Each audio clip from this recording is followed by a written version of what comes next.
के भक्त भगवान को देखने की कल्पना कर लेते हैं और भक्त अपने मन में जिस प्रकार के रूप की कल्पना करते हैं, भगवान वैसा ही रूप धारण करके भक्त के सामने आके खड़े हो जाते हैं।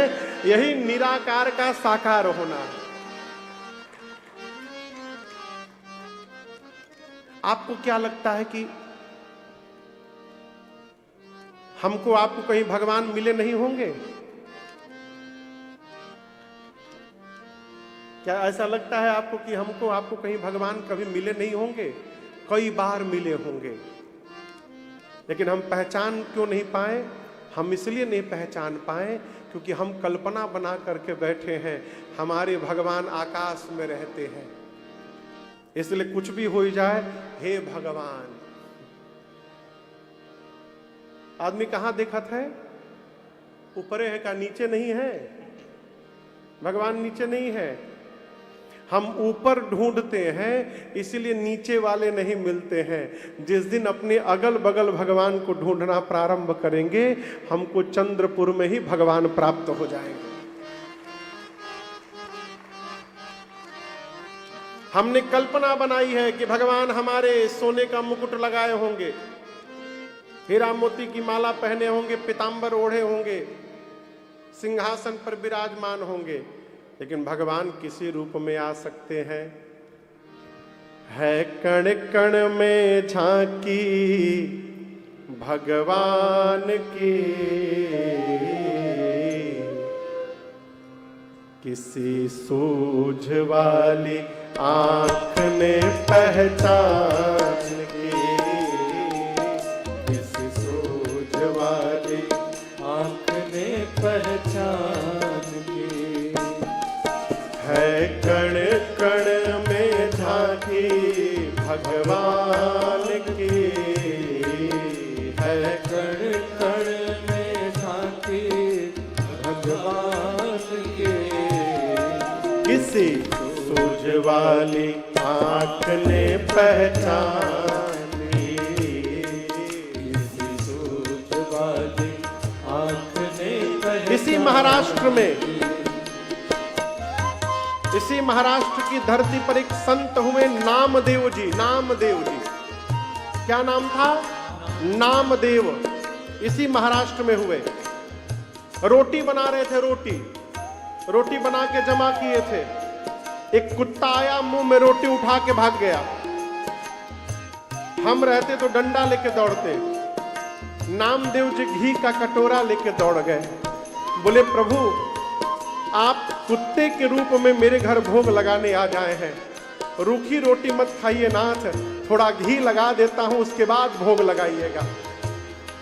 नामदेव ने पकाई, नामदेव ने पकाई, रोटी कुत्ते ने उठाई, रोटी कुत्ते ने उठाई। नामदेव ने पकाई, नामदेव ने पकाई, रोटी कुत्ते ने उठाई, रोटी कुत्ते ने उठाई।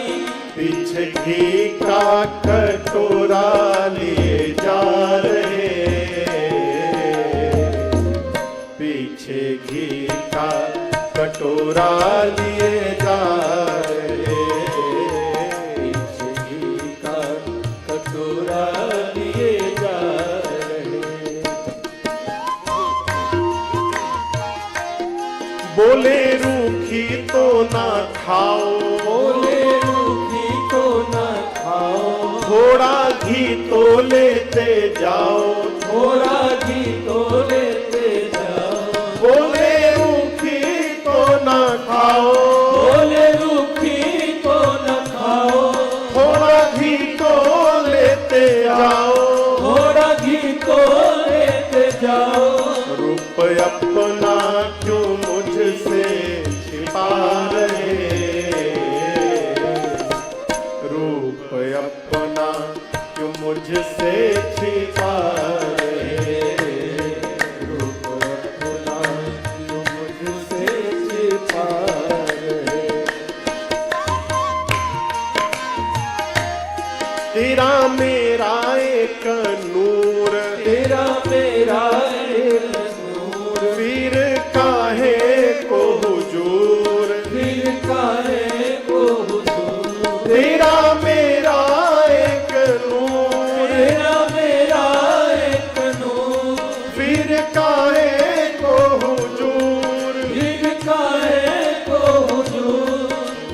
शकल बना ली है स्वान की, मुझे ओढ़नी उड़ा दी है इंसान की, मुझे ओढ़नी उड़ा दी है इंसान की। है कण कण में झांकी भगवान की, है कण कण में झांकी भगवान की। जोर वाली आँख ने पहचान ली, जोर वाली आँख ने पहचान की, जोर वाली आँख ने पहचान ली।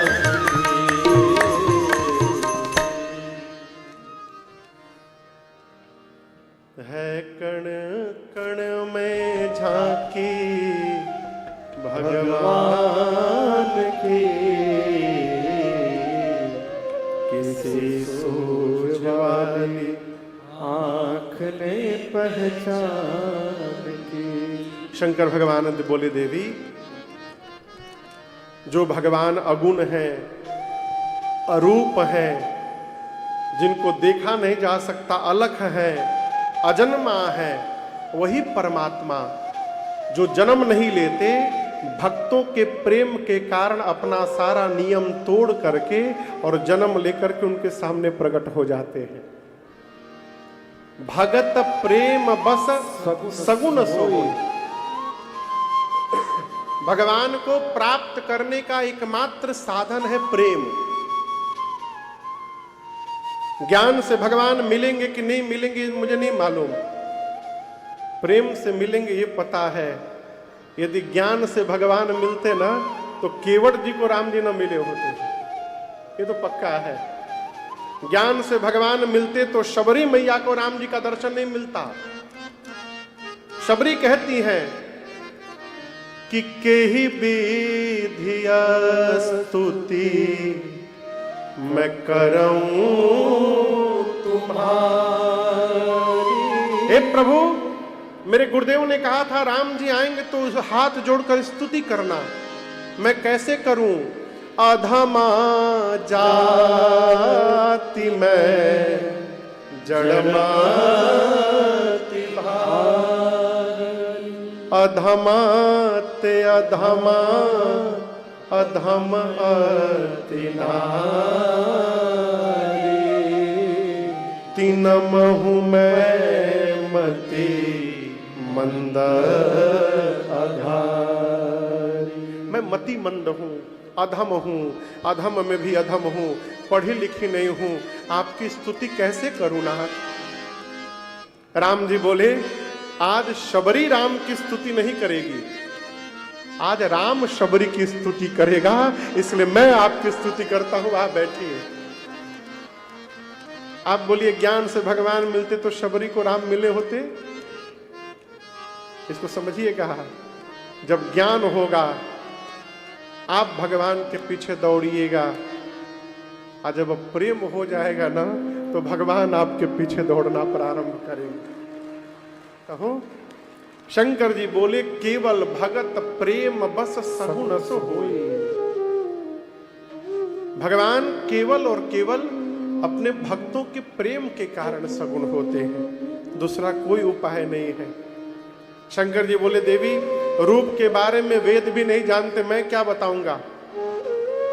वेद अपनी मति से भगवान के रूप के बारे में कहते हैं कि भगवान बिना पांव के चलते हैं, बिनु पद चलई सुनई बिनु काना, कर बिनु कर्म करई विधि नाना, आनन रहित सकल रस भोगी, बिनु बाणी बकता बड़ जोगी, तन बिनु परस नयन बिनु देखा, ग्रह घ्राण बिनु बास अशेषा।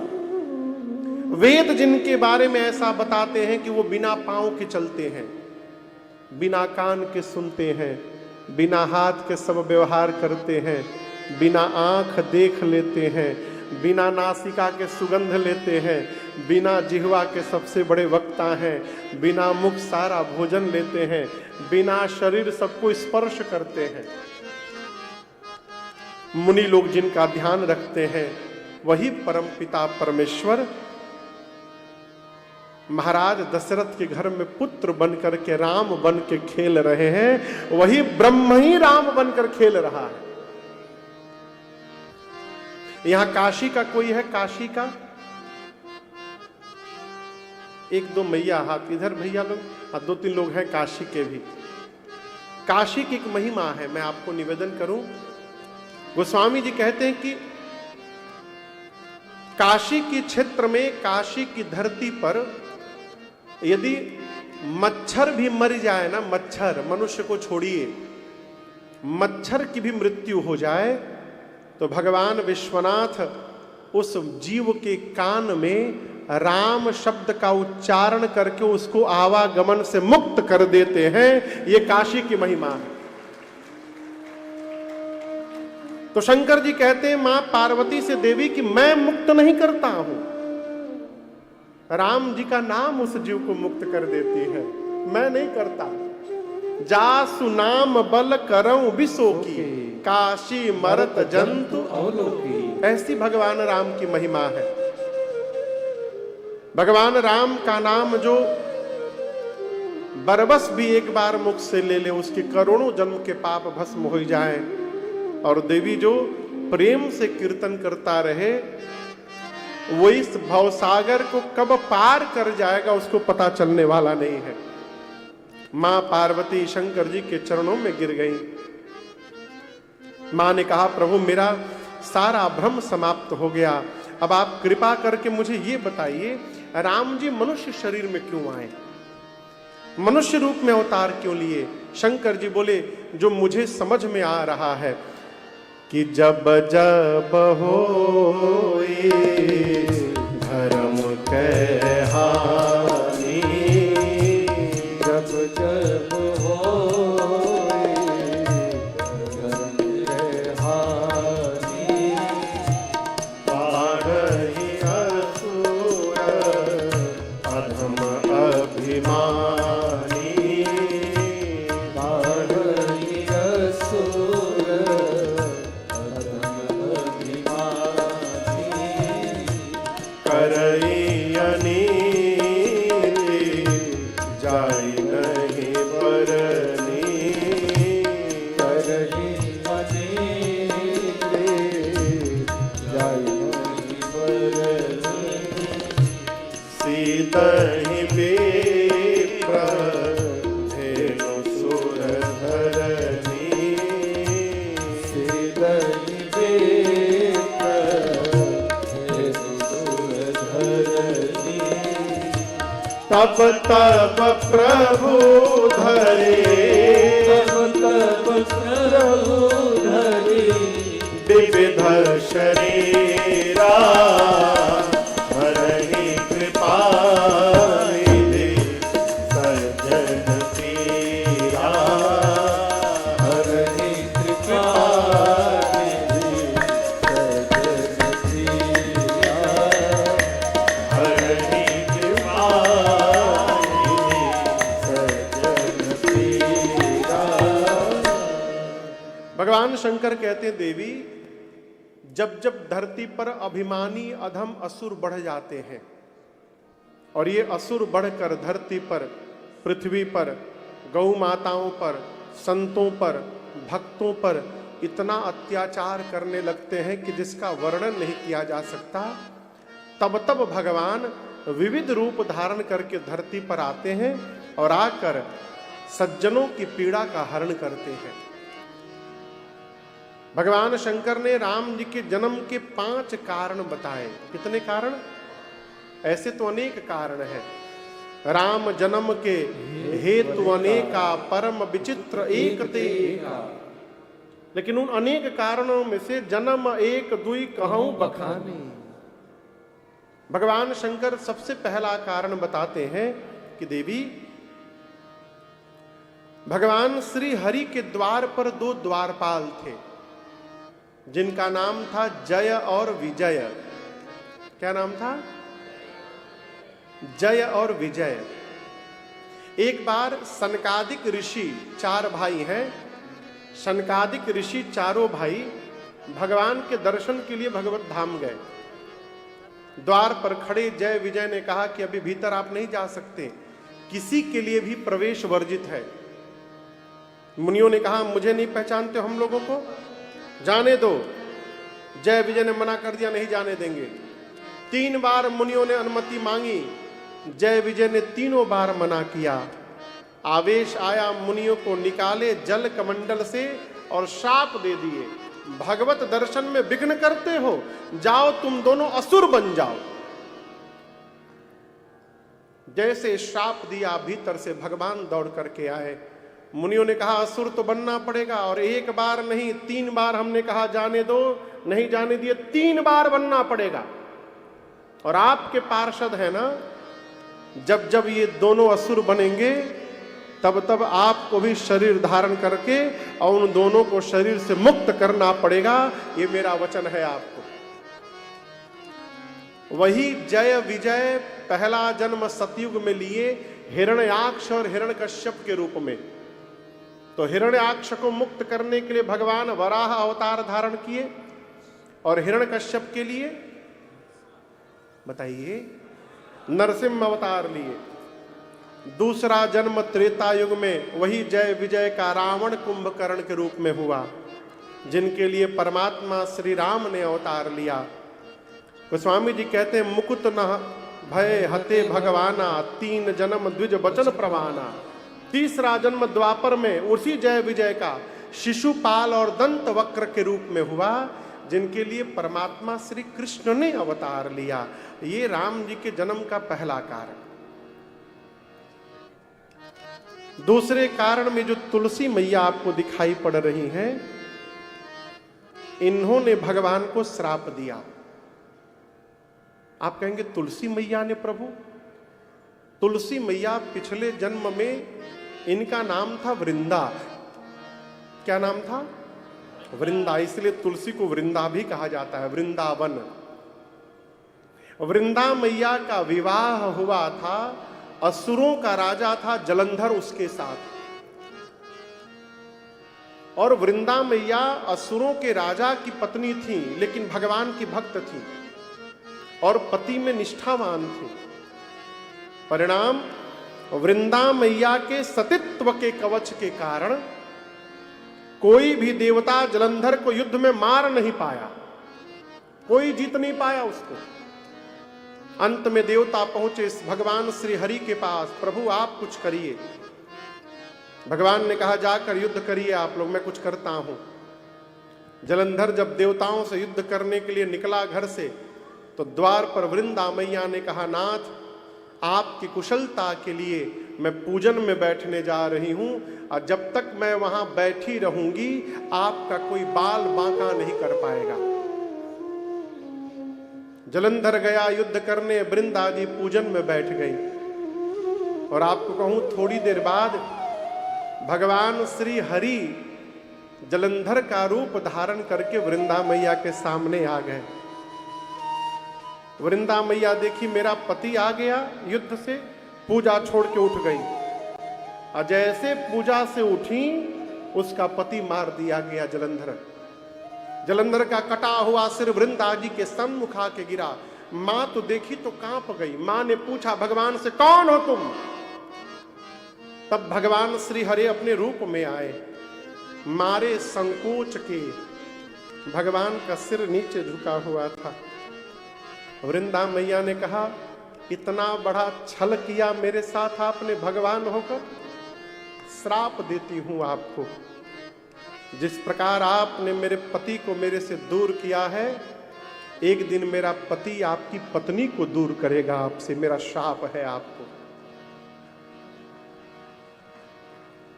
श्रापों में ताली बजा रहे हैं आप लोग। अरे भगवान को श्राप मिला है, इसमें ताली नहीं बजाते। इसके बाद मां वृंदा ने भगवान को श्राप देकर तुरंत पत्थर का बना दिया। वहीं पर पहली बार भगवान शालिग्राम भगवान के रूप में प्रकट हुए, पत्थर बन गए। अब बजाइए, ठाकुर जी हैं, पत्थर बन गए। जब भगवान शालिग्राम भगवान बन गए तब तो हाहाकार मच गया। लक्ष्मी जी आई, ब्रह्मा जी आए, शंकर जी आए, कहें कि भगवान पत्थर के हो जाएंगे तो सृष्टि का क्या होगा, क्षमा करिए क्षमा करिए। देवताओं ने निवेदन किया तो वृंदा जी ने भगवान को फिर से पहले जैसा बनाया और अपने आप को योगाग्नि के शरण में ले गई, अपने आप को जला करके भस्म कर दिया। तब वृंदा मैया के शरीर के राख से पहली बार ये तुलसी जी का विरवा प्रकट हुआ वहां पर। तब भगवान ने कहा कि आज के बाद मेरा एक स्वरूप शालिग्राम का रहेगा और शालिग्राम का विवाह लक्ष्मी जी के साथ नहीं होगा, शालिग्राम जी का विवाह तुलसी जी के साथ किया जाएगा, ये मेरा वचन है। तब से हम और आप देवउठनी एकादशी के दिन भगवान श्री शालिग्राम जी का मां तुलसी के साथ विवाह मनाते हैं। भगवान ये ने भी कहा कि जब तक मेरे भोजन में भोग में तुलसी दल नहीं स्पर्श होगा, मैं कोई भी भोग स्वीकार करने वाला नहीं हूं। ये राम जी के जन्म का दूसरा कारण। तीसरे कारण में श्री नारद जी ने शाप दे दिया। किसने दे दिया? नारद जी ने। पार्वती मैया सुनी तो स्तब्ध हो गई, बोले प्रभु नारद जी ने शाप दे दिया, मेरे गुरु जी ने। और आप गुरु निष्ठा का दर्शन करिए, पार्वती जी ये नहीं बोल रही हैं कि मेरे गुरुदेव श्री नारद जी ने श्राप देकर गलत किया, नहीं, ये नहीं बोली। क्या बोल रही हैं? अवश्य भगवान ने ऐसा कोई काम किए होंगे कि मेरे गुरु जी को श्राप देना पड़ गया होगा। भगवान ऐसा कौन सा अपराध कर दिए थे? कारण कवन श्राप मुनि दीन्हा, का अपराध रमापति कीन्हा। कौन सा कारण था कि गुरुदेव को श्राप देना पड़ गया? शंकर भगवान मन में सोचे हम बताना तो नहीं चाहते थे, लेकिन अब आप पूछ रही हैं तो बता दे रहे हैं। देवी, एक बार नारद जी ध्यान में बैठे थे हिमालय के एक आश्रम में, गंगा जी के किनारे। नारद जी की साधना को देखकर इंद्र